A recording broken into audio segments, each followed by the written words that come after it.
5 sur 7 matin, bienvenue dans le forum de discussion. Une nouvelle loi régit désormais la haute autorité, une nouvelle loi organique bien sûr, la haute autorité de l'audiovisuel et de la communication, entre autres. Elle statue désormais clairement sur le mode de désignation des professionnels des médias qui vont siéger dans cette institution. Le texte martèle qu'ils sont désignés par catégorie à la suite d'une élection organisée par la HAC sur le territoire national avec l'appui technique de l'organe en charge de la gestion des élections. Vous l'avez donc compris, c'est bien sûr la Sénat. On décrypte bien sûr tout ceci, tout ce nouvel arsenal juridique en parcourant évidemment les autres dispositions de cette loi qui toutefois doit passer d'autres étapes, notamment le contrôle de constitutionnalité, bien sûr, la promulgation derrière. Et puis, 9 mois après leur dernière rencontre, Boni Yayi et Patrice Talon se sont retrouvés une fois encore au palais de la Marina pour un tête-à-tête. Alliés politiques devenus adversaires intimes, le mercure semble redescendre complètement entre les deux hommes qui semblent bien s'aligner sur la même longueur d'onde après les quintes de tout, donc, comme l'aurait dit mon cher Joël Choubé, qui ont grippé la machine politique. Patrice Talon, apôtre de la décrispation, pose des actes forts, on en parle. Et puis on revient sur, évidemment, ces heurts qui ont éclaté au Sénégal entre les forces de l'ordre et les manifestants à Dakar vendredi dernier. Déjà 3 morts enregistrés. Tempête sur la Teranga, météo politique très volatile et très orageuse. On en parle avec mes invités en plateau, justement, Joël Choubé. Bonjour et bienvenue. Bonjour, Amand. Bonjour aux amis téléspectateurs et bonjour à tout le Bénin. Journaliste, analyste politique, sociologue aussi. Michel Aounon, directeur de publication du quotidien Palmarès, est avec nous. Bonjour Michel. Bonjour chers confrères. Comment allez-vous? Ça va très bien, merci. Un bonheur de vous avoir sur ce Très bien, merci. Et puis mon confrère de fraternité, Moïse Dossoumon, le directeur de publication. Que des directeurs par ici, je suis gâté. Bonjour Moïse. Bonjour Eman, bonjour chers amis téléspectateurs. C'est rare de voir le gratin de la presse béninoise, toute modestie gardée bien sûr. Il s'agit de vous, mes chers invités de ce matin.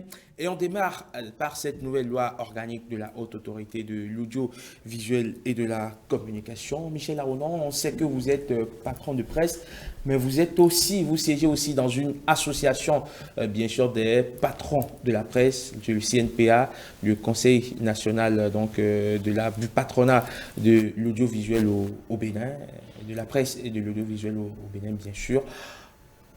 Quelle réaction avez-vous juste après que cette nouvelle loi organique a été adoptée? Bien, merci, chers confrères. Bon, ma réaction, est-ce que je parlerai de réaction? Ce qui est arrivé ne nous a pas surpris. Parce que vous savez que la révision de la loi organique relative à la haute autorité de l'audiovisuel et de la communication est arrivée dans un contexte de débat général et par rapport à l'option à laquelle nous étions en train de réfléchir depuis un certain temps, notamment en ce qui concerne la désignation de nos représentants au sein de cette institution.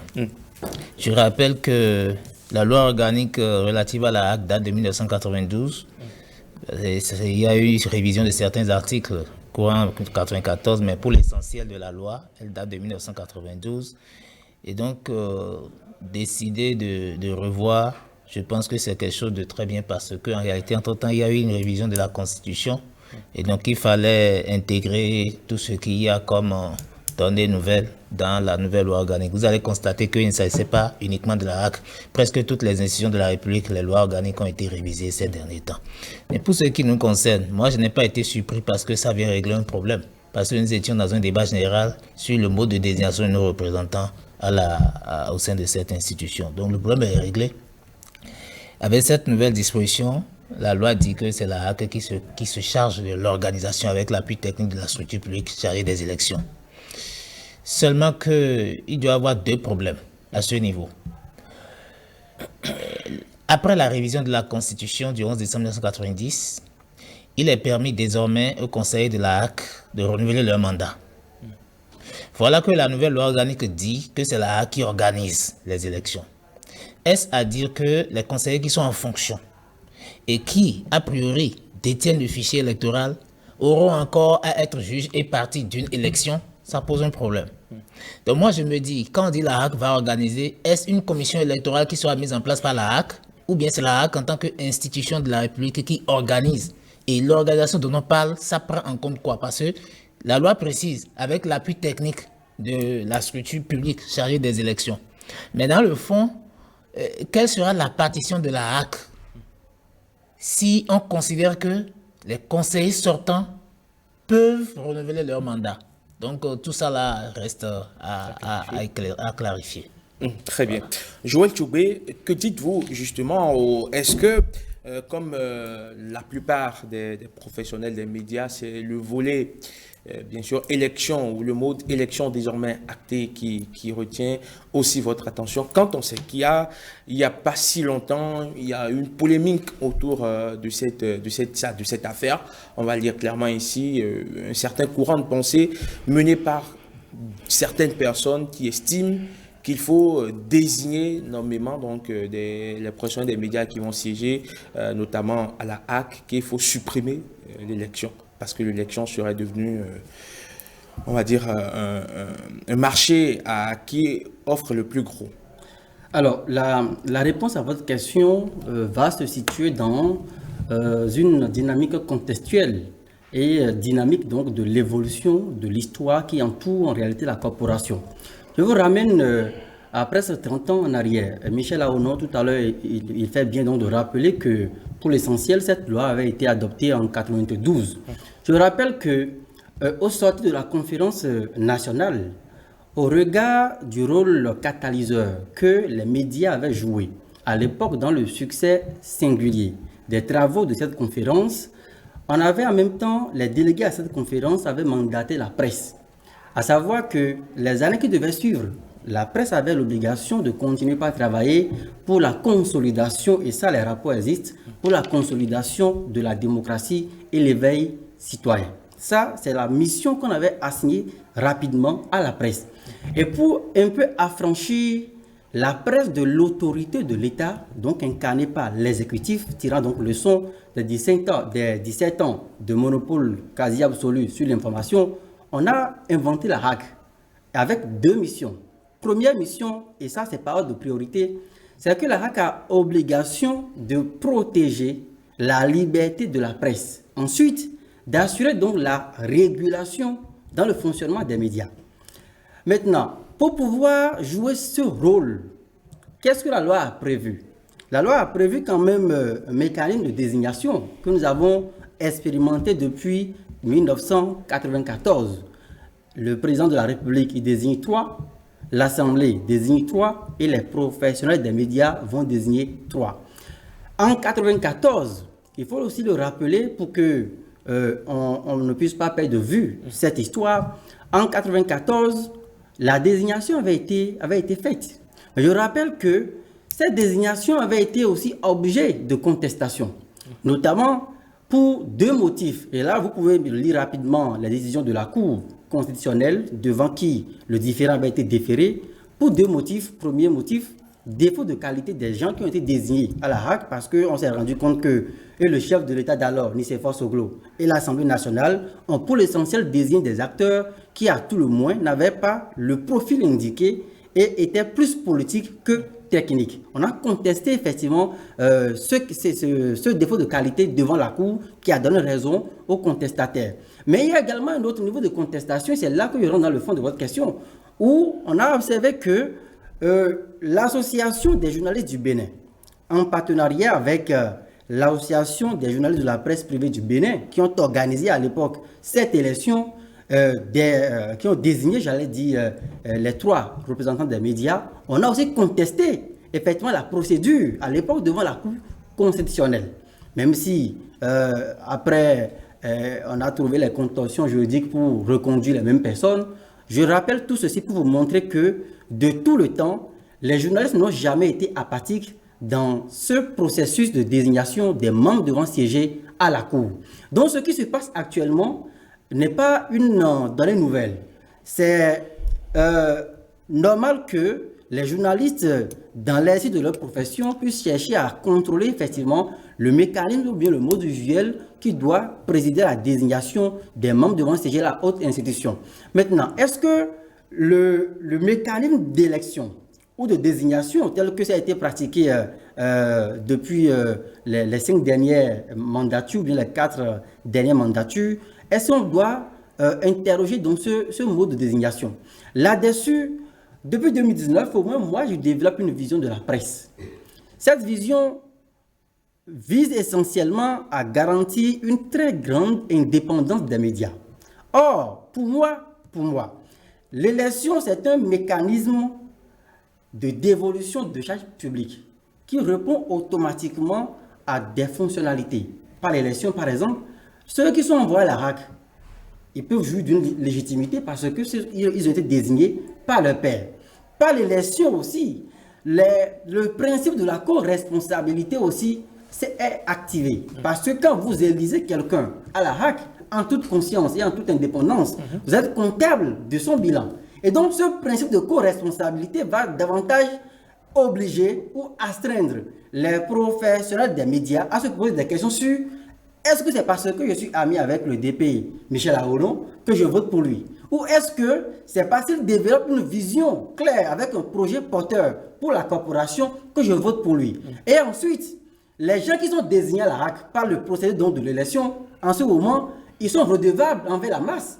Or, ce qui était proposé, à savoir mettre en place, disons, un comité qui doit être comme un grand jury pour valider ces candidatures, pour moi, ça ne crédibilise pas, disons, les personnes même qui seront sorties, qui seront désignées, ça ne les crédibilise pas. Et donc, aujourd'hui, encore une fois, je pense que le mécanisme de l'élection qui a été acté par les députés à l'Assemblée, c'est une grande, disons, avancée, pour ne pas dire une confirmation, pour d'abord, il faut le rappeler aussi, nous prémunir et nous préserver d'une crise qui s'annonçait. Vous savez que entre les fêtières et puis une certaine frange également de nos confrères, le torchon brûlait depuis quelques mois, notamment avec la contestation des rapports qui ont été établis sur ce mécanisme-là. Aujourd'hui, c'est une grande avancée que l'Assemblée nationale ait acté ce procédé d'élection et je pense que si on travaille sur les quelques inquiétudes que le DP Michel Aoulon a évoquées, j'espère qu'on va prendre ces inquiétudes-là en compte. Je pense qu'on pourra véritablement jouir voilà, de nos droits, puisque moi-même, j'ai du métier dans les mains. J'ai bien envie de continuer par, disons, désigner librement en toute conscience les gens qui doivent parler à mon nom pendant 5 ans à la RAC. Alors, mon cher Moïse de Saumon, avant que les parlementaires ne puissent finalement à l'unanimité voter cette nouvelle loi organique de la haute autorité de l'audiovisuel et de la communication, il y a eu des précédents, il y a eu évidemment toute cette campagne médiatique qui a précédé, où il y a comme 2 camps qui s'affrontaient clairement. Il y en a qui pensaient qu'il faut désigner, il y en a qui estimaient qu'il faut élire. Et on est allé parfois même dans des invectives, dans des propos à la limite déplacés. Est-ce que ce n'est pas là les prémices? Parce qu'on le voit, quand on voit la configuration du scénario, c'est comme un conflit intergénérationnel. Est-ce que vous faites la même lecture? Je ne vois pas les choses forcément de cette manière-là, même si on peut vous donner raison de penser ainsi. Mais je pense que si cette polémique-là à laquelle nous avons assisté a pu enfler à ce point, c'est parce que dès le départ, le processus en lui-même a manqué de clarté, de transparence. On avait l'impression qu'il y avait comme une caste qui détenait un document secret qui devait être mis sur la place publique très tôt pour que les uns et les autres puissent lire le contenu, l'apprécier et donner les observations. Mais ce que nous avons observé, c'est que le document qui devait être public est devenu un secret. Et on l'a gardé jalousement ainsi jusqu'à l'atelier dit de validation. Et ce n'est qu'en ce moment-là, justement, que la grande masse a pu avoir connaissance de ce fameux rapport. Seuls les initiés en griffe savaient le contenu de ce rapport. Pour moi, c'est à partir de ce moment-là, justement, que les tenants de cette thèse-là, justement, ont donné raison à ceux qui estimaient qu'il y avait une conspiration en cours. À mon sens, si tel qu'on était animé justement de bonne foi et tout, encore que je ne dis pas que quelqu'un était animé de mauvaise foi, mais je dis, si on devait faire les choses dans les règles de l'art, il fallait vulgariser très tôt ce rapport-là, pour que la corporation puisse l'approprier et que toutes les idées, toutes les observations puissent être émises et éventuellement discutées avant qu'on ne retire les plus pertinentes. Mais tel n'a pas été le cas. Ce n'est qu'au cours de cet atelier-là qui a suscité tellement de polémiques qu'on a eu droit à ça. Et à la fin, on a eu comme l'impression que l'atelier a donné son onction au contenu de ce document qui était gardé secret jusque-là. Ça m'a semblé bizarre. Et on était un peu comme dans une logique de marche forcée vers un objectif coûte que coûte. C'était un peu comme si certains avaient décidé et il fallait aller dans ce sens. Tous ceux qui disaient le contraire, il fallait les oublier et continuer, un peu comme un buff qui fonce droit vers un but. Au final, heureusement, il y a l'Assemblée nationale qui a donné son veto et qui allait dans un autre sens. Pour moi, avec l'évolution des choses, je n'ai rien contre la désignation a priori. Mais j'estime que l'élection, c'est la forme la plus aboutie de la légitimité. L'élection donne la parole à tout le monde. L'élection permet même aux moins méritants et qui estiment qu'ils sont dans les conditions de lever la main pour dire « je veux aller à tel niveau, je veux pouvoir faire telle chose » et que ceux qui sont aptes à décider puissent décider. Mais par contre, la désignation déjà, c'est qu'en amont, il y a des personnes qui sont désignées. Comment elles le sont? D'où est-ce qu'elles proviennent? Qui décide justement de leur désignation? Ça fait un. Et quand ces personnes sont désignées maintenant, elles reçoivent les dossiers d'autres personnes qui veulent aller dans telle institution. Et c'est ce clan en grippe, c'est ce groupe-là qui décide in fine qui va, qui ne va pas. Ça ne me semble pas très objectif. Et l'argument principal qu'on a avancé pour justifier entre parenthèses la suspension de l'élection, c'est qu'on dit que beaucoup d'argent circule lors des élections. Mais lors de la désignation, ce serait encore plus terrible.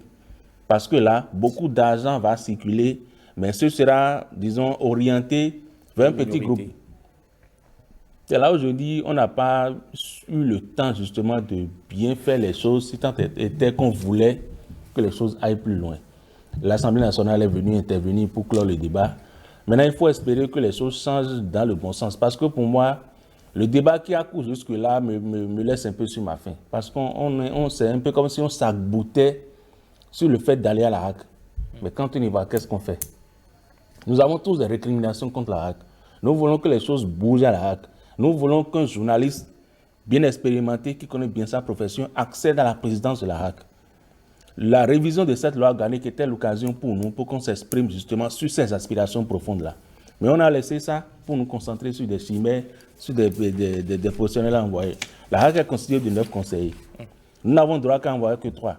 Le chef de l'État nomme 3, l'Assemblée nationale désigne 3, et nous sommes 3 autres. Pourquoi est-ce qu'on ne fait pas la pression, le plaidoyer, pour qu'à l'occasion de cette révision d'ajustement, on puisse insérer dans le fait que même si le chef de l'État doit désigner 3, qu'il désigne tout au moins un professionnel des médias parmi les 3. Et que l'Assemblée nationale fasse pareil, de sorte qu'une fois à la HAC, in fine, que nous ayons 5 représentants au lieu de 3. Pourquoi qu'on ne va pas dans ce sens-là? Pourquoi est-ce qu'on ne réduit pas les pouvoirs de la HAC? Parce que la HAC s'écarte justement de ses missions. La HAC qui devait promouvoir la liberté de la presse, hélas, devient par moments de plus en plus un cimetière de la presse, un cimetière de la liberté d'expression. Pourquoi est-ce qu'on ne va pas vers ces débats-là qui mettent en péril la profession et pour moi on s'attarde sur des chicaneries parce qu'on veut coûte que coûte désigner et mettre un terme à l'élection? Certes, on est venu à l'élection maintenant, ce qui se faisait depuis peu, c'est bon, c'est tout, la Sénat va le faire et tout, mais après, la HAC en elle-même, est-ce qu'elle ne continuera pas d'être une menace pour la presse en griffe, comme elle le fait ces dernières années? Est-ce que ça ne va pas se poursuivre sur cette lancée? Est-ce qu'on a des garanties? Est-ce qu'on a pu agir? Est-ce qu'on a pu manœuvrer pour que la HAC se cantonne dans ses missions et laisse fleurir la liberté d'expression et la liberté de presse? Pour moi, ce sont mes préoccupations et j'ai eu le sentiment qu'on n'est pas allé dans ce sens-là. On est juste resté sur la forme alors qu'il y a un débat de fond qui doit être mené. Hélas, on n'a pas pu aller à cette étape-là. Très bien. Allez, on va faire un dernier tour de table sur le sujet. Michel Aoudon, est-ce que vous avez envie d'ajouter quelque chose? Oui, moi, je regrette le fait que, en amont à l'adoption de cette loi organique relative à la HAC, qu'il n'y ait pas eu un débat général au sein de la corporation. Nous étions orientés ailleurs. Mais moi, pourquoi justement, j'aimerais vous faire cette question, pourquoi est-ce que ce sujet précis a retenu les attentions plutôt qu'un débat général qui vaut que le débat général? Oui, parce que c'est la loi organique de la HAC et c'est la HAC qui a fait son travail. Et donc, si la HAC n'associe pas les acteurs des médias sur l'étude de sa loi organique, on ne peut pas forcer. Mais moi, j'ai été informé juste en Conseil des ministres qu'il y a un décret portant transmission de la loi organique relative à la HAC. Mais les travaux qui ont précédé tout cela, on ne sait pas. Mais c'est la loi organique de la HAC. On ne peut pas faire du forcing pour aller voir ce que les cadres de la HAC sont en train de faire, les conseillers sont en train de faire par rapport à une loi organique qui concerne leur institution. Mais c'est une institution de régulation des médias. C'est une institution de régulation des médias. C'est ce que je voulais dire. C'est-à-dire, l'institution de régulation des médias, on ne peut pas réviser sa loi organique sans associer les acteurs des médias. Absolument. Parce que la HAC n'existe pas sans nous. C'est parce que les médias existent que la HAC existe. Absolument. S'il n'y a pas de médias, il n'y a pas de régulation de médias. Donc, la HAC doit son existence à l'existence même des médias. Donc, je ne pense pas qu'on puisse toucher à une loi organique relative à une institution comme la HAC sans que les acteurs des médias, dans leur majorité, soient associés au contenu et tout. C'est lorsque la polémique est née par rapport à l'atelier qu'il y a eu, que les députés à l'Assemblée nationale ont jugé utile donc d'écouter les partis. N'eût été ces incidents, je ne pense pas qu'on puisse écouter les partis parce que, vous savez, pour ces genres de trucs, la presse a toujours été laissée pour compte. Et moi, je l'ai déjà dit ailleurs que si ce n'était pas qu'il y avait un incident, qu'il y avait eu un débat général par rapport au contenu de ce que nous sommes allés faire en atelier, les députés n'auraient pas eu la présence d'esprit, par exemple, d'écouter les partis. Donc, ce qui s'est passé a aussi été en bien pour nous par rapport au débat que les députés devaient faire par rapport à une telle loi. Par exemple, si c'était dans l'intention, par exemple, de ne pas encore en rajouter aux charges de l'État, au lieu de 9 conseillers, on peut décider que ça soit 5 ou 6. Et que les représentants des médias qui doivent venir soient majoritaires. Vous allez à la HAC, dans presque toutes les commissions qui siègent pour décider de ce qu'il faut faire pour les médias, les cadres administratifs sont les plus nombreux. Alors qu'on veut prendre des décisions concernant la profession. Et nous, au niveau des associations, nous avons toujours demandé à ce que, lorsque une commission doit se réunir pour décider de quelque chose concernant la profession, il faut que ce soit les acteurs des médias qui soient majoritaires dans les commissions ou, à défaut, que ça soit une commission paritaire. Mais dans presque toutes les commissions à la HAC, c'est les cadres administratifs qui sont les plus nombreux. Mais dites-moi, un cadre administratif peut ne pas maîtriser certains contours de la manière dont les choses se passent à notre niveau et de la manière dont nous exerçons notre métier. Je pense qu'à défaut que nous soyons majoritaires dans les commissions, il faudrait tout au moins que ce soit des commissions paritaires où les acteurs des médias, leurs représentants, soient tout au moins équivalents ou majoritaires dans les commissions pour que les décisions, nous puissions nous retrouver là-dedans. Je voudrais dire aussi que depuis la fin de la 4e mandature, la HAC a commencé à fonctionner de telle manière que les acteurs des médias ne sont plus tellement associés, parce que les acteurs sont associés à travers les associations professionnelles, mais que tel que ça fonctionne aujourd'hui, vous avez comme l'impression que la HAC n'a plus trop envie de collaborer avec les associations professionnelles. Alors je me demande, quelles sont les décisions qu'une instance de régulation veuille prendre en écartant progressivement de cette manière les organisations professionnelles des médias? Ça, c'est juste des constats que je fais. Et il y a un problème de communication qui s'est posé par rapport à l'atelier dont on parle. En réalité, on n'était pas allé à cet atelier pour dire désormais c'est par le vote que nous allons nos représentants ou bien c'est par désignation. Il y a un travail qui a été confié à un comité et c'est le résultat des travaux du comité que le comité est venu livrer. Je reconnais. Mon confrère a dit tout à l'heure qu'on a gardé le document secret. En réalité, tout le monde a découvert le document comme ça, mais ce n'était pas un secret. Pourquoi il y avait comme un fétichisme autour? Non, il n'y a pas eu de fétichisme autour. Il n'y a pas eu de fétichisme parce que les grandes lignes du rapport étaient contenues dans un document qui avait été envoyé aux participants. Je crois certains l'ont eu 48 heures avant. 48 heures avant, est-ce que ce n'était pas un peu trop limite? Non, ce n'était pas trop limite parce qu'il fallait jeter un coup de pouce. Parcourir un document de plusieurs pages, d'une 60aine, je crois, de pages ou... Non, on n'a pas besoin de parcourir le document, on connaît les grandes lignes. Mais ça, on connaît les grandes lignes. Et mieux, on est sur le terrain juridique, il s'agit de tests. Non. Et ça peut comporter des vices. Je vous ai dit qu'on n'est pas allé pour adopter un test. Oui. Et mieux, les membres de la commission, au cours des travaux, ont écouté des acteurs des médias. Je n'ai pas été écouté, par exemple. Enfin, si vous je ne suis pas représentatif des médias. Non, si vous, personnellement, vous n'avez pas été écouté, c'est sûr qu'il y a quand même des acteurs qui ont été écoutés. Certainement. Donc, les résultats des travaux de la commission, il fallait maintenant partager ça avec le plus grand nombre. En réalité, c'est ce que nous sommes allés faire. Mais on n'est pas allé dire... Pourquoi on a parlé d'atelier de validation? Non. C'est pourquoi je vous dis qu'il y a un problème de communication. Et puis, nous avons corrigé ça. Je vous dis, on n'était pas allé pour valider le fait que désormais c'est des associations. C'est pourquoi quand on a sorti de l'atelier et qu'il y a cette polémique, moi personnellement j'ai été surpris et je me suis dit peut-être qu'il y a un problème de communication. On n'est pas allé pour valider. On était allé parce qu'il n'y avait pas que... Je regrette le fait que les choses se sont passées de telle sorte qu'on croit que l'atelier c'était pour aller parler de l'ARAC. On n'est pas allé en atelier pour parler de l'ARAC. Nous sommes allés en atelier parce que l'Assemblée spéciale des bureaux des unions professionnelles a fait le constat que les tests régissant les organisations fêtières souffraient de quelques insuffisances et qu'il fallait qu'on passe à une modernisation et que nous puissions revoir les choses. Il s'agit des statuts et du règlement intérieur du Conseil national du patronat de la presse et de l'audiovisuel, CNPA Bénin. Il s'agit des statuts et règlement intérieur de l'Union des professionnels des médias du Bénin UPMB. Il s'agit des statuts de la Maison des médias, qui sont tous des chantiers issus des premiers états généraux de la presse en 2002. Il s'agit des statuts de l'Observatoire de la déontologie et de l'éthique dans les médias. Et il s'agit aussi de l'acte constitutif de l'Assemblée spéciale. Donc, c'est l'ensemble de ces tests qui ont eu des retouches, le comité devait présenter ça au cours de l'atelier. Mais c'est dans ça que, je vous en prie, nous sommes en train d'organiser les élections. Ça fait 4 mandatures déjà, je crois.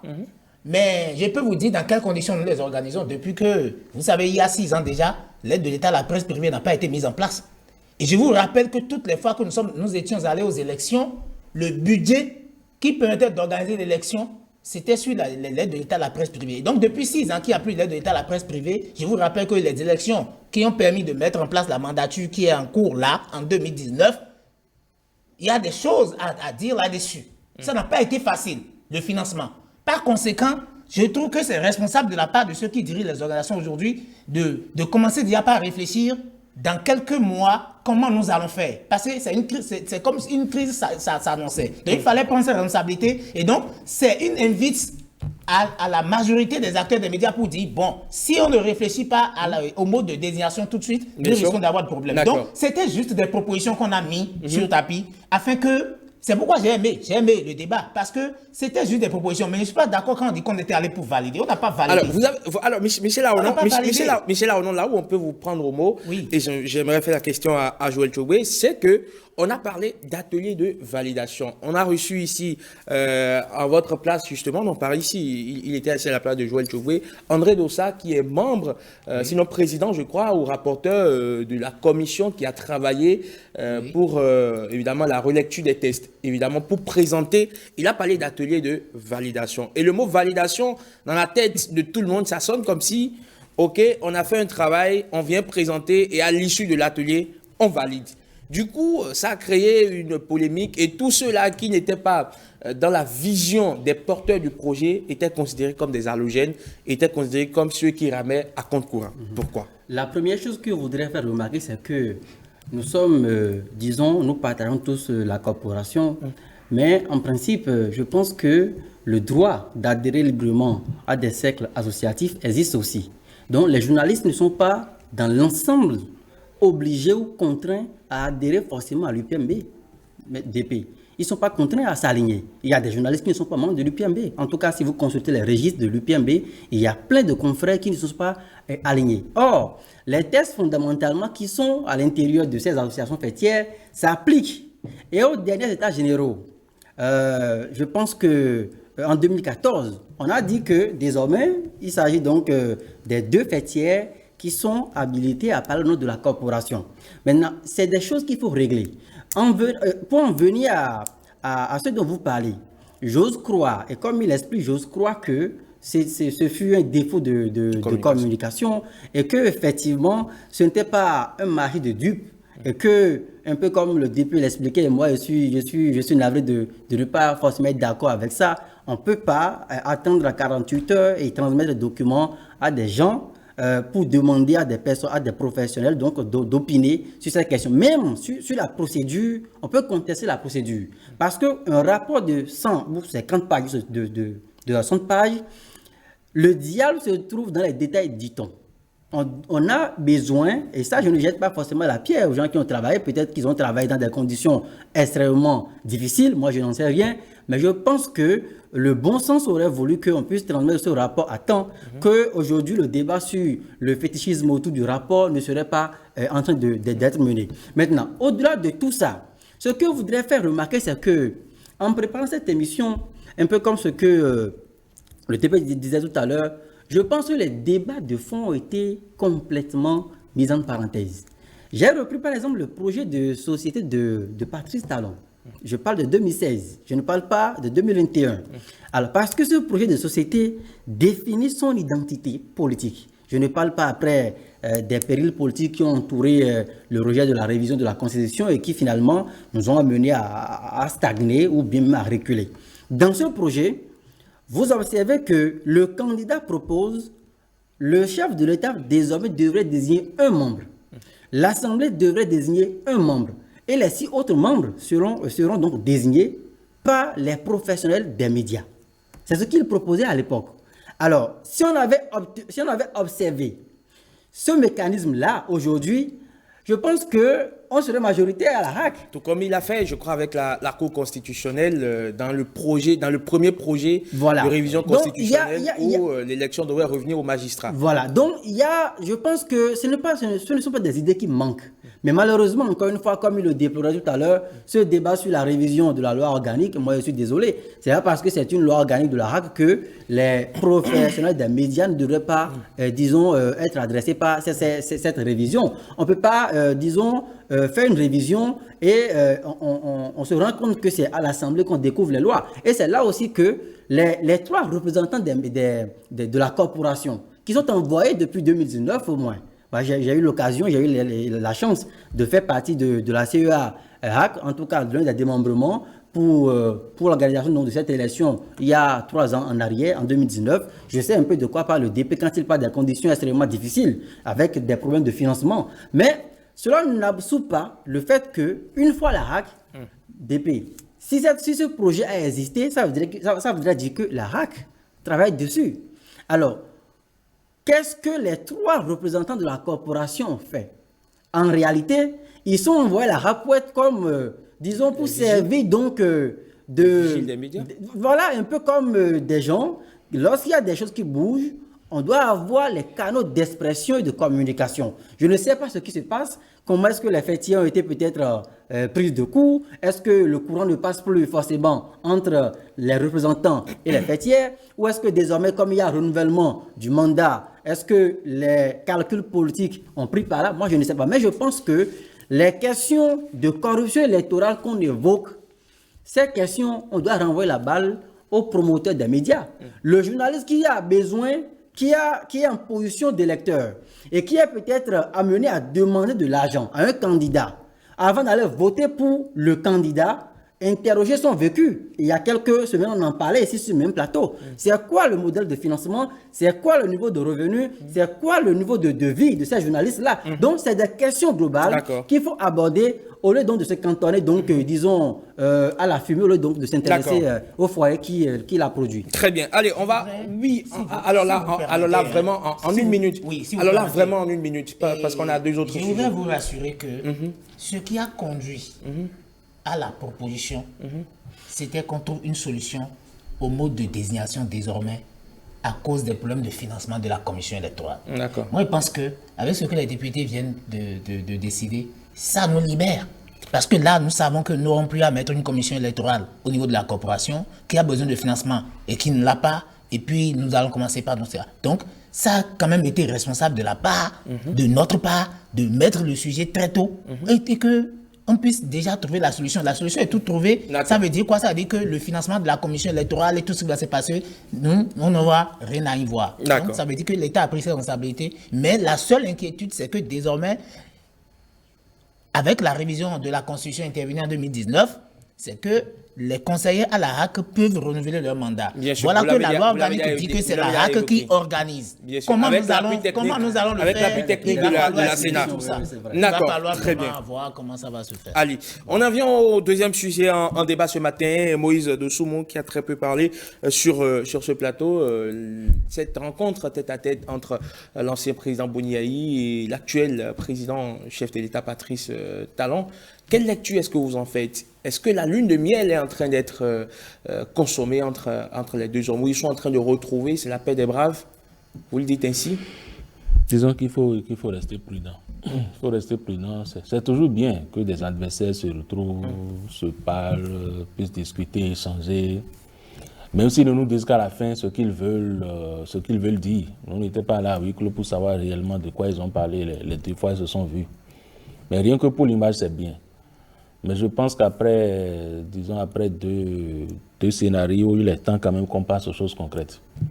Parce que beaucoup de choses se sont passées depuis 2016 jusqu'à maintenant, et qu'ils soient obligés justement de nous montrer qu'ils vont bien. C'est qu'il y a eu beaucoup de couacs par le passé qui ont dépassé le cadre de ces deux personnalités-là.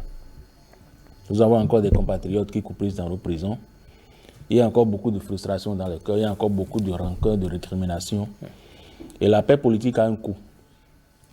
Je pense qu'il faut véritablement aller dans ce sens-là. Il ne faut pas seulement que ce soit les législatives à venir qui nous fassent courir. Parce qu'il y a 3 ans, on a vu ce qui s'est passé, le sang a coulé, la tension était à son comble et tout. On ne veut plus revivre ça. Et on fait tout pour mettre au moins les acteurs majeurs de son côté pour que ça n'arrive plus. Ce n'est pas mauvais. Mais il ne faut pas rester superficiel. Pour vous, c'est du saupoudrage? Je ne dirais pas ça, mais ce que je vois jusque-là ne me rassure pas vraiment par rapport à la durabilité de la paix politique qui est prônée. Je pense qu'il faut aller beaucoup plus loin que ça, poser des actes forts, des actes très forts qui rassurent, qui libèrent les uns les autres des prisons dans lesquelles ils coprissent, qui donnent un peu le sentiment que nous sommes vraiment une nation, ou tout au moins une nation en construction, et non que des clans, que des castes justement sévissent à ce point-là, et que tous les enfants de ce pays, même s'ils n'ont que l'espoir, se disent au moins que nous sommes dans un environnement apaisé et qu'avec ça, on peut mettre en place, justement, on peut aller débusquer des opportunités. Mais quand la tension, justement, couvre, malgré vos efforts, vous ne parvenez pas à vous épanouir. Donc je pense qu'il faut aller vraiment dans ce sens-là, arrêter un peu la cosmétique, poser des actes forts, des actes très forts sur la durée. Ce serait plus intéressant. Joël Touré, vous, quelle lecture fait le journaliste et par ailleurs le sociologue? Non, je pense que, première chose, pour l'image que cette rencontre-là renvoie, c'est une image, disons, rassurante, c'est une image apaisante, c'est une image qui peut-être à tout le moins peut être vue comme une thérapie. Vous savez qu'entre les deux hommes, les relations n'ont pas du tout été au beau-fils, comme on le dit souvent. Et donc, je pense que peut-être se voit-il, disons, derrière les projecteurs. Mais peut-être que les discussions, effectivement, aussi continuent entre les deux hommes ou l'entourage des deux hommes. Mais quand ils décident, quand ils font le choix, finalement, de se voir, et surtout de se voir de façon officielle, devant caméras et micros, et ou encore au palais de la Marina, je pense que ce déplacement de Boni Yayi répond forcément à un agenda peut-être à la fois politique, un agenda à la fois social, parce que nous sommes à la lisière des élections législatives. Le 8 janvier prochain, nous devrions donc aller élire les députés à l'Assemblée nationale. Et j'inscris cette rencontre-là dans une quête de paix, dans une quête, disons, d'instauration du vivre ensemble au Bénin. Et je me demande aussi, est-ce que les points, parce que vous avez rappelé, en septembre 2021, les deux hommes se sont vus. Boni Yayi avait posé sur la table un certain nombre de doléances. Et entre septembre et juin 2022, est-ce que les choses ont bougé? Parce qu'à l'époque, Boni Yayi disait qu'il est en position de demandeur et que c'est le chef de l'État qui devrait donc arbitrer en dernier ressort. Est-ce que les choses bougent, disons, en toile de fond et que personne ne sait? Est-ce que Boni Yayi a saisi cette occasion encore pour renouveler peut-être ses vœux au chef de l'État? Ce qui est sûr, lorsqu'on s'en tient à ce qu'ils ont voulu partager avec l'opinion, à savoir qu'ils ont invoqué les sujets d'intérêt national, que Boni Yayi dise que c'est les sujets qui sont actuellement, je le paraphrase, sur la table. Je ne pourrais pas estiper de ce panier, disons peut-être la conjoncture économique mondiale, parce que Boni Yayi fait assez de production. Vous allez sur sa page Facebook, c'est production pour pouvoir sortir les Africains de la crise qu'il y a actuellement. Peut-être que le chef de l'État a tiré donc leçon de ses expériences aussi et a voulu aussi formaliser, comme il a dit, ce cas d'échange avec ses prédécesseurs pour pouvoir, disons, faire face aux défis de développement du pays. Mais in fine, je pense que au plan de la commodité au moins, ça apaise les cœurs, mais un peu comme Moïse le souhaitait. Il faut maintenant qu'on puisse bouger un peu plus d'un cran, qu'on ne pense pas que c'est des rencontres de forme, mais qu'effectivement les gains sont à portée de main. Alors, mon cher Michel Aoulon, dans la foulée justement de cette rencontre entre les deux présidents, l'ancien et l'actuel, il y a eu une vague de libération de prisonniers, de détenus dits politiques. Est-ce qu'on peut faire un rapprochement? Cette question, je l'avais faite en première heure, mais selon vous, est-ce qu'on peut faire un rapprochement entre les deux événements? Bon, vraiment, je ne saurais le dire, parce que la première fois que l'ancien président Yayi Boni allait voir le président Patrice Talon au palais, il a dit qu'il a fait un certain nombre de doléances. Donc, moi, je m'attendais à ce que, à la sortie de cette deuxième rencontre, qu'on nous dise entre la première rencontre et celle-ci ce qui a véritablement bougé. Bon, malheureusement, on n'a pas eu droit à cela. Ce à quoi moi je m'attends, c'est que qu'on communique sur les actes que le président Patrice Talon a posés après avoir, parce que à la sortie de l'audience, le président Yayi Boni dit encore, je lui ai parlé, il m'a écouté. Mais l'autre fois aussi, le président Talon l'a écouté. Donc moi je pense que en prélude législative qui arrive dans 6 mois ou 7 mois ou plus, et au regard donc de tout ce qui a caractérisé les élections antérieures, c'est déjà bien que les anciens présidents Soglo et Yayi Boni, qui étaient au devant de la scène et qui aujourd'hui sont reçus fréquemment par le président Talon, que cela puisse apaiser vraiment les tensions de part et d'autre, et que ce qui doit réellement et effectivement apaiser les tensions, c'est ce que Moïse Dosmou vient de dire, à savoir que ceux qui se réclament de l'opposition, ils veulent que leurs collègues, leurs frères qui croupissent dans les prisons soient libérés. C'est vrai qu'il y a eu certains cas de mise en liberté, mais de façon officielle, on ne peut pas prendre date par rapport à ça. Donc moi j'aurais souhaité que des actes soient posés dans ce sens et que cela participe véritablement de la décrispation du débat politique. Que dit, oui. Si on avait, je me dis que si on avait eu ces cadres d'échange entre les chefs d'État, peut-être qu'aurions mieux évité le bain de sang qu'on a connu. Il n'y avait pas du tout eu de dialogue, il y avait une rupture de communication. En 2019, on sentait une rigidité de part et d'autre. Cette fois-ci, je pense que ça augure peut-être de bons signes et pourvu que ça continue. Très bien. Que dit l'homme des réseaux sociaux, l'homme d'Internet, l'homme de Facebook, l'homme de WhatsApp, l'homme de Twitter de ce sujet? Nous leur avons adressé la question que vous inspire la rencontre entre l'ancien président Boni Yayi et le chef de l'État Patrice Talon. Une question simple et précise. Bonjour Stanislas Soussalinkouan. Bonjour Rodrigue Herman Amengan, bonjour à chacun et à tous. Comment allez-vous? Très bien. Un plaisir de vous retrouver. Plaisir partagé. Et vous faites le bonheur d'aller chercher pour nous les réactions des amis internautes. Absolument. La rencontre est fortement saluée sur nos canaux digitaux. Les internautes souhaitent voir les deux hommes d'État honorés aux engagements, aux propos tenus devant caméras et micros, comme vous l'avez souligné tout à l'heure. Et c'est ce que nous allons voir à travers les différents commentaires que vous avez dûment sélectionnés pour nous. Exactement. Et la première réaction nous vient de notre ami Jacques Tossi, qui estime que c'est la libération des prisonniers politiques et le retour des exilés qui nous préoccupe. Sinon, ce sont des retrouvailles entre amis. Effectivement, cette rencontre était tenue surtout pour des intérêts personnels, affirme Expédie de Jésus Assia. Ça pourrait sonner mal, mais écoutons, qu'est-ce que d'ailleurs cette rencontre a fait naître au profit du peuple? S'il y en a que je ne sais pas, faites-moi les savoir. Pour Roland Bokokaliste, il pense que les deux hommes d'État ont dit avoir enterré la hache de guerre pour le bien du pays. Je ne sais pas si c'est sincère. Notre président doit aller au-delà en se montrant plus rassembleur car il a besoin d'une opposition constructive pour bâtir un pays pacifié. Malheureusement, nos politiciens souffrent de leur entourage à l'antipode des objectifs.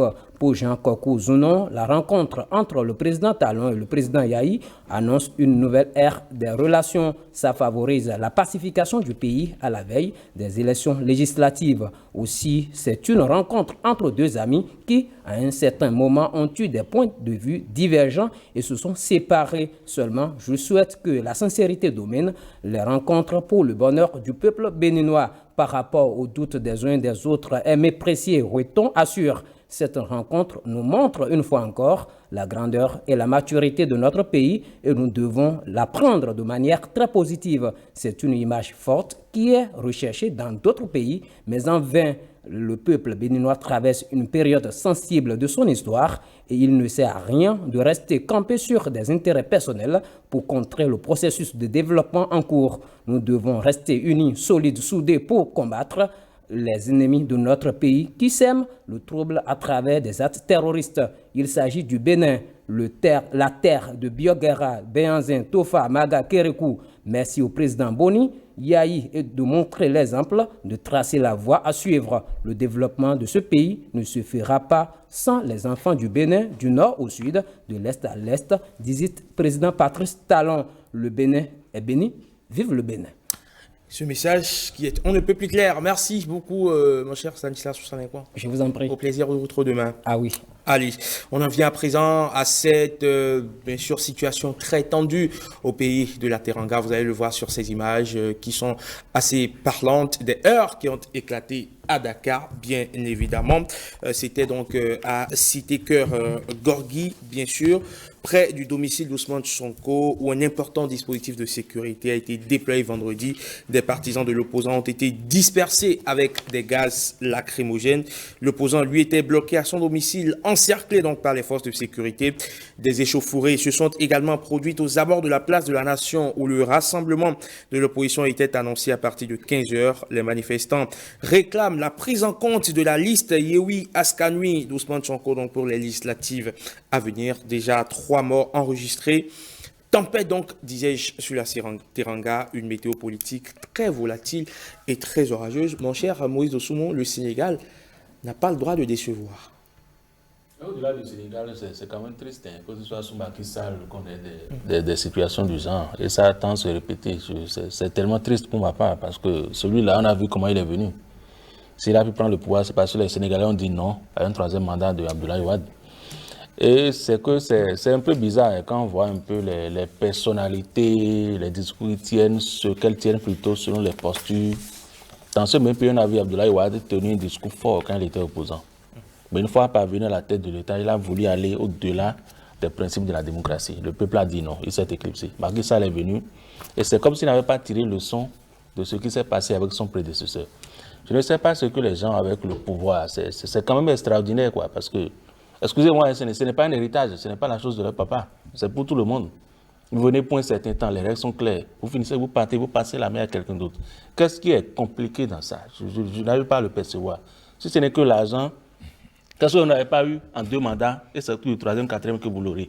Si c'est l'exercice du pouvoir, si c'est les honneurs, les privilèges, qu'est-ce que vous n'avez pas eu pendant les 2 mandats, et c'est après que vous l'aurez. C'est quand même bizarre. Quand moi je vois un peu les anciens chefs d'État qui ont fait leur mandat normalement et qui ont passé la main, et qui vivent heureux, qui sont paisibles, est-ce que ça ne plaît pas à ceux qui sont en fonction? Parce qu'on ne meurt pas au pouvoir, il y a une vie après le pouvoir. La vie ne s'arrête pas là. Voyez les anciens présidents nigériens, quand ils se retrouvent. Voyez comment l'image est belle.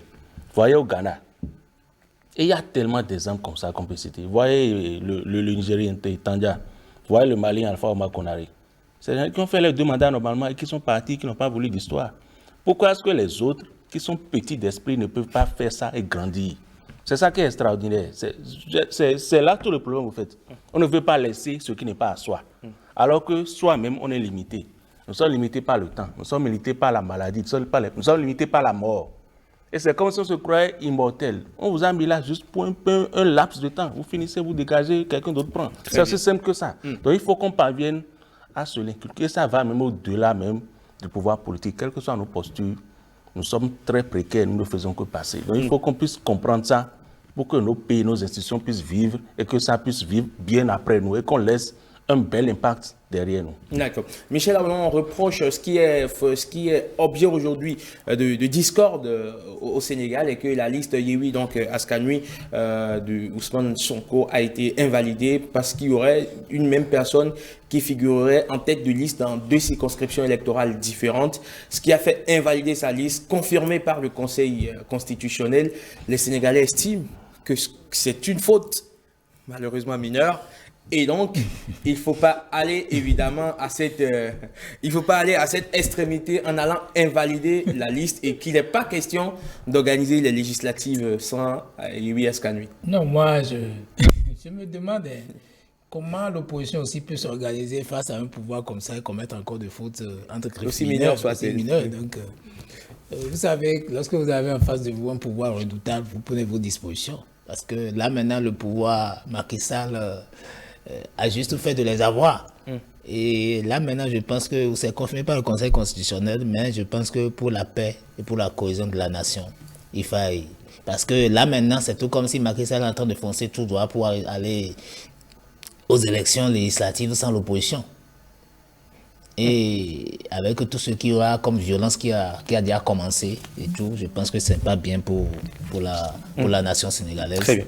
Et que les partis puissent vraiment, il faut que, si à défaut de tout, que le Conseil constitutionnel puisse peut-être rendre une autre décision et essayer de revoir les choses pour que le calme revienne. Parce que tout ce que l'opposition réclame, c'est la participation aux élections. L'opposition ne réclame pas encore forcément qu'elle doit gagner, mais au moins qu'elle participe. Et c'est sûr que si elle participe, c'est peut-être qu'elle gagnerait. Et que peut-être c'est de ça que le pouvoir a peur et fait feu de tout bois pour que l'opposition ne participe pas aux élections. Parce que lorsque vous analysez l'échiquier politique au Sénégal aujourd'hui, si Ousmane Sonko et sa troupe vont faire effectivement aux élections législatives, ils risquent de contrôler le Parlement. Et contrôler le Parlement actuellement face au pouvoir Macky Sall, je ne pense pas que ça puisse être une tâche très aisée pour le pouvoir. Et puis on parle aujourd'hui de plus de 200 arrestations et 3 morts pour l'instant dans ce bilan macabre. Enfin, pour ce qui est de ce bilan macabre, mon cher Joël Tchoué. Non, je pense que le Sénégal n'est pas allé à l'école du Bénin. Je pense parce que nous avons ici, en 2019, expérimenté au fait un système électoral qui nous a créé quelques soucis. Et vous vous rappelez effectivement qu'en 2019, au moins, il y a encore eu une révision de ce code électoral. Et aujourd'hui, la possibilité est donnée aux partis de corriger donc les fautes mineures, entre griffes, qui ont un peu précipité au bord du précipice, disons, le Bénin, il y a 3 ans en arrière. Donc le Sénégal, je me dis que aurait pu s'inscrire à l'école du Bénin et pourrait donc éviter les échauffourées que nous observons dans la rue de Dakar et autres maintenant. Et je me demande, c'est quoi cette affaire de blocus qu'on met autour d'une résidence d'un acteur politique qui ne veut jouir que des droits politiques et civils que l'État garantit. Donc pour moi, le pouvoir doit savoir raison garder. Parce que à la fin, seul le pouvoir divin ou le pouvoir spirituel est intemporel. Le pouvoir politique est temporel. Et vous êtes là effectivement pour un temps. Même si, pour ceux qui passent même tout le temps au pouvoir, après, au moins, biologiquement, la mort vient interrompre le cours des choses. Est-ce que les gens veulent mourir au pouvoir et être enterrés sans les honneurs qu'ils ont eus de leur vivant? Moi, je ne sais pas. Donc, il faut faire un choix. Moi, je suis effectivement content de voir que, disons, content, on me dirait que peut-être j'allume le feu. Mais aujourd'hui, ce qui se passe à Dakar ou bien au Sénégal, disons la résistance ou la résilience du peuple sénégalais aujourd'hui, c'est un message qu'on envoie au pouvoir. Pour dire en réalité, ce vivier de la démocratie, on ne peut pas accepter qu'il y a des fentes là-dedans. Donc le pouvoir doit savoir raison garder. Malheureusement, les institutions ont déjà eu à faire peut-être le jeu. Est-ce que Macky Sall, je l'ai encore écouté sur des médias internationaux récemment, qui a dit, écoutez, le code électoral, il est dur, mais une fois que c'est validé, c'est que c'est validé. Très bien. On va finir. Non, oui, à la décharge du pouvoir, il faut dire que quand il y a eu 7 listes de l'opposition qui ont été validées, il y a même une liste du pouvoir sénégalais qui a été, du parti au pouvoir qui a été invalidée. Mais tout ça, on sait, c'est de la cosmétique. Parce que le principal objectif, c'est d'empêcher Sonko d'y aller. C'est aussi simple que ça. Donc on se cache derrière tout ça pour dire quand même l'opposition est représentée. Donc c'est pour ça qu'il faut aller au-delà de tout ça et dire que la paix politique a un coût. D'accord. Alors, Michel Aonon, en 10 secondes, est-ce que vous pensez qu'aujourd'hui, avec ce qui se passe au Sénégal, on a vu déjà lors de l'élection présidentielle, il y a eu des heurts. Aujourd'hui, on peut dire que le Sénégal, l'un des derniers bastions démocratiques en Afrique de l'Ouest, est en train de tomber. Bon, on va attendre voir l'issue de ce qui va se passer, mais pour quelqu'un comme Macky Sall, on connaît les conditions dans lesquelles il est venu au pouvoir, que des choses comme ça arrivent encore sous son pouvoir, ce n'est pas du tout bien. Et c'est ce qui se remarque dans la sous-région ouest-africaine. Je n'ai pas envie de vous rappeler Alpha Condé, opposant, connaît son discours et tout, il vient au pouvoir, c'est la quête du 3e mandat et voilà là où il a fini. Et moi, il me semble qu'il y a un véritable problème de ceux qui sont aux affaires, qui ont peut-être envie d'être rassurés par rapport à leurs arrières avant de partir. Et toutes les fois qu'ils ne sont pas rassurés, ils ont envie de faire toutes les manœuvres pour rester au pouvoir autant. Il faut éviter de faire des choses alors qui mettent en péril vos arrières. Bien sûr. Simplement. Allez, on va boucler, messieurs, si vous permettez. On va boucler ce plateau. Il y a un démon. Vous permettez. Il y a un démon qu'il faut exorciser. Peut-être. D'accord. Allez, on va boucler ce plateau parce que derrière, il y a l'esprit de la revue de presse. Mais avant, on va faire un détour par la France pour parler donc des législatives en France où Emmanuel Macron a justement perdu la bataille du Parlement. On en parle avec Marc-Alexis Roquejoffre. Il est le rédacteur en chef du journal de l'Écho. Il intervient avec nous depuis Clermont-Ferrand. C'est dans l'Auvergne, en France. Bonjour Marc-Alexis. Bonjour Herman, bonjour à tous vos téléspectateurs. Un plaisir de vous avoir en direct pour décrypter avec nous justement les résultats de ces élections législatives. Et Emmanuel Macron justement ne va pas pouvoir contrôler le Parlement pour son second quinquennat. Qu'est-ce que vous en dites ? Alors effectivement, le moins que l'on puisse dire, c'est que le président de la République essuie depuis hier soir un cuisant échec au niveau de l'Assemblée nationale. La première force politique, certes, reste Ensemble, le consortium politique qui a été créé par Emmanuel Macron avec un certain nombre de petits partis politiques comme Ensemble, Agir ou La République en marche, mais il n'a qu'une majorité relative. Vient ensuite la NUPES ou la NUPS, et qui est un mariage ou là encore une coalition dite de la carpe et du lapin avec toutes les forces de gauche menées par Jean-Luc Mélenchon. Et puis c'est la surprise, la présence très importante de plus de 80 députés du Rassemblement national sous l'égide de Marine Le Pen. Justement, et cette percée du Rassemblement national, est-ce que cela inquiète ? Alors, il faut, je crois, d'abord essayer de comprendre cette situation. Le président de la République, Emmanuel Macron, a une part évidente de responsabilité dans les résultats d'hier soir à l'élection législative en France. Il n'a pas voulu de campagne lors de la présidence de la République. Il n'a pas voulu davantage de campagne électorale pour les législatives. Quelque part, il paie le résultat de sa non-volonté d'entrer en campagne. On ne résume pas une campagne à une prise de parole, fût-elle légitime, devant un avion de la présidence de la République. Quelques minutes d'embarquer pour l'Ukraine, c'est ce qu'a fait pour autant le président de la République. Pour répondre à votre question, Herman, est-ce que l'arrivée de 80 ou plus de 80 députés du Rassemblement national inquiète en France ? Oui et non. Forcément, elle peut inquiéter les observateurs traditionnels ou historiques qui voient là l'arrivée d'une force importante, jamais vue en France, issue des rangs de l'extrême droite. Et dans la réalité, elle correspond aussi au nouveau visage politique de la France, au nouveau visage social de la France, qui rejette une certaine idée progressiste portée par la NUPS et qui se traduit donc par l'arrivée de plus de 80 députés. Alors, dernière question pour vous, Marc-Alexis Roquejoffre. Jean-Luc Mélenchon ne sera pas Premier ministre. La NUP ou la NUPES, si vous voulez, n'a pu avoir la majorité suffisante pour imposer ou désigner, on va dire, celui qui va siéger à Matignon. Est-ce que c'est un échec pour l'homme de la France insoumise? Je crois que vous avez raison de poser la question ainsi. Il y a au moins un point commun entre Emmanuel Macron et Jean-Luc Mélenchon, c'est que l'un et l'autre vivent un échec différent, mais ils vivent un échec.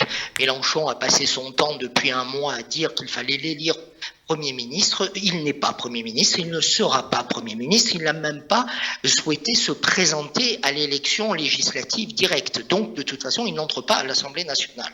Ensuite, peut-il conserver le lead du parti de la France Insoumise? Pour l'instant, oui, parce que c'est un parti autoritaire, autocrate, autoritaire, qui, par définition, fait ce que le chef dit. Mais derrière, une autre question se présente. Est-ce que Elisabeth Borne, dont vous m'aviez invité à parler d'ailleurs en direct sur votre plateau, peut-elle elle-même rester à Matignon? Rien n'est moins sûr, elle a énormément tardé à prendre la parole hier, elle a pris la parole aux alentours de 23h heure de Paris, ce qui est très tard lors d'une soirée électorale. Certains disent aujourd'hui que ces jours sont comptés. À voir, c'est Emmanuel Macron qui détient les clés de la décision. Merci beaucoup à vous, Marc-Alexis Rochefort, rédacteur en chef du journal de l'Écho, consultant aussi. Vous intervenez avec nous depuis le 20, donc à Clermont-Ferrand. Merci, bonne journée. Bonne journée à vous. Au revoir. Allez, 5 sur 7 matin, on revient ici en plateau pour dire merci à vous, Joël Tchoué. Merci, c'est moi. Merci d'être venu si tôt pour faire du débat avec nous. Merci à Michel Aonon. Merci, cher confrère. Et merci également à Moïse Osomon. Merci. Tout ce que vous faites, on vous lit beaucoup par ici. Merci. Vous faites du très bon boulot. Allez, 5 sur 7, on lit aussi palmarès, hein, soyez rassurés. On lit aussi palmarès de Michel Aonon. J'ai pas envie de... On continue le débat. Vous faites du très bon boulot. Merci. 5 sur 7, matin, la suite, c'est avec Blaise Adampo. C'est pour les sports.